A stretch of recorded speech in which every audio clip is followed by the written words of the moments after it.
So yesterday, I did a little, I think it was yesterday, where I did a little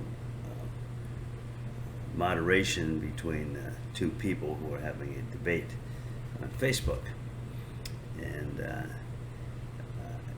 it had to do with Hunter Biden and the attacks being made on Hunter Biden, particularly on Fox and, of course, with the Comer Commission committee and Republicans in general trying to divert attention from Donald Trump's felonies that he committed, and I say that as a lawyer who usually doesn't comment on the outcome of cases.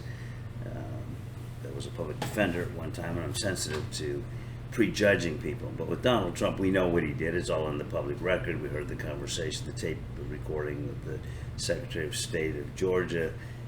We've seen everything, all this information about what happened in Mar-a-Lago, which is without question. And so he really doesn't have defenses. He committed felonies, period. And if you're still going to vote for him, I think you need to look in the mirror and say, why would I vote for a felon? But I castigated or chastised one of the people because the conversation was really about the Joe Biden and Hunter Biden situation. And so, looking over at the Donald Trump situation is the whataboutism. Yeah, well, it doesn't matter what Joe Biden did. What about Donald Trump? And of course, the Republicans are constantly doing that with Hunter Biden. Forget about all the stuff that President Trump did. Let's look at Hunter Biden, and by extension, Joe Biden is a crook as well. So let's do the whataboutism from the Republican side. So both sides are guilty of whataboutism.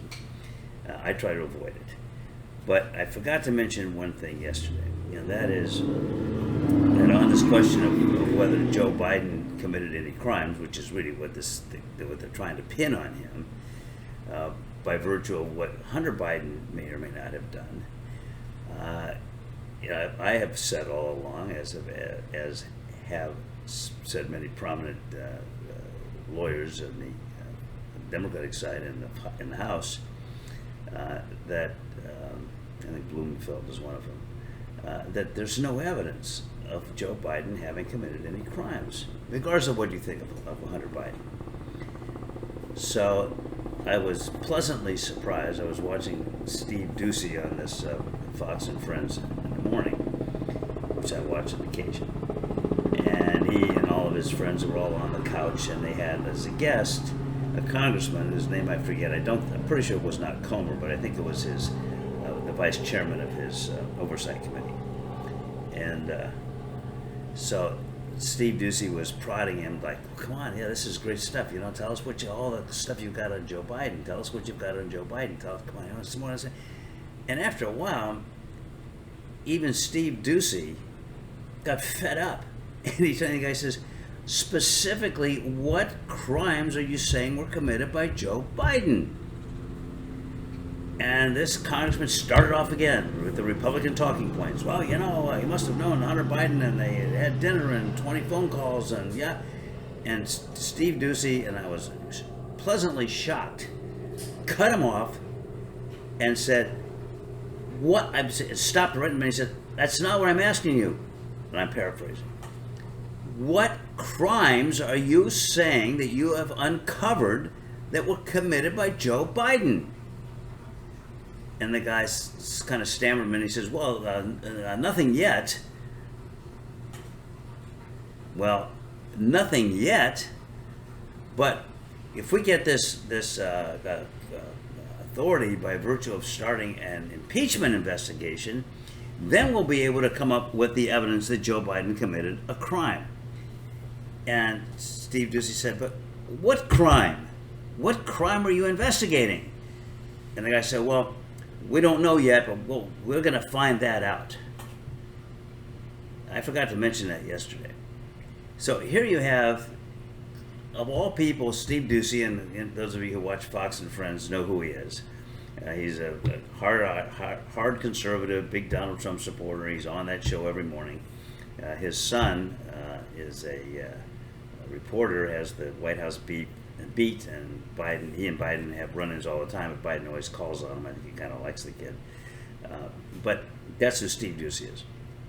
for Steve Ducey to say with such emphasis exactly what I would be saying if I had this fellow on the couch, or any other trial lawyer, when he was making all these broad-based accusations of, insinuating, and, well, he must have, or can you really believe that? And you said, what crime do you have here? And of course, there's no evidence that Joe Biden committed any crime, regardless of what Hunter Biden may or may not have done. And for that matter, there's no evidence right now that Hunter Biden committed any crime with regard to any of these dealings with the Ukraine or any place else. There is the possibility, as we know from when his plea deal exploded, that he may have been guilty of being a lobbyist for a foreign country without registering. But so far I've seen no evidence of that, and none has been presented by any of the Republicans. So right now, all this influence peddling, or attempted influence peddling, alleged influence peddling by Hunter Biden, even if it's true, is not criminal. And you got to have a crime in order to have an impeachment, so they need not only criminal misconduct by Hunter, but criminal misconduct by Joe Biden. And their argument is, well, Hunter Biden was influence peddling using his father's name. So I guess this means I'm gonna do some whataboutism. So I guess when right after Trump took office and his daughter went over to China and got a bunch of trademarks, which are hard to get in China, got them immediately issued, that had nothing to do with her influence peddling. She was not just the daughter of the president, she was in his administration, had an actual title and a role. And I didn't hear Comer or any of these Republicans saying, well, that's just terrible, she's taking advantage of her father and lining, because the trademarks were for her business. And she's lining her own pockets in doing so, using not just her father's contacts, but her role in the administration to do so. I didn't hear anybody saying anything about that. So the whataboutism in this case really has to do with cynicism and hypocrisy. They have zero evidence that any of us have seen that Hunter Biden committed any crime with regard to Burisma or anything else involving going on in Ukraine, which is what they're trying to pin on him. And no evidence that Joe Biden committed any crimes whatsoever.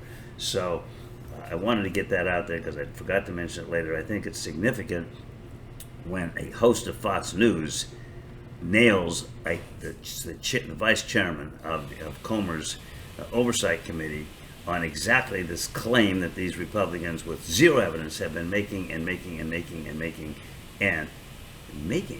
So you'll be glad to know that this is a short one. The bad news is I've got some other topics that I'm going to put into maybe another couple of these things today.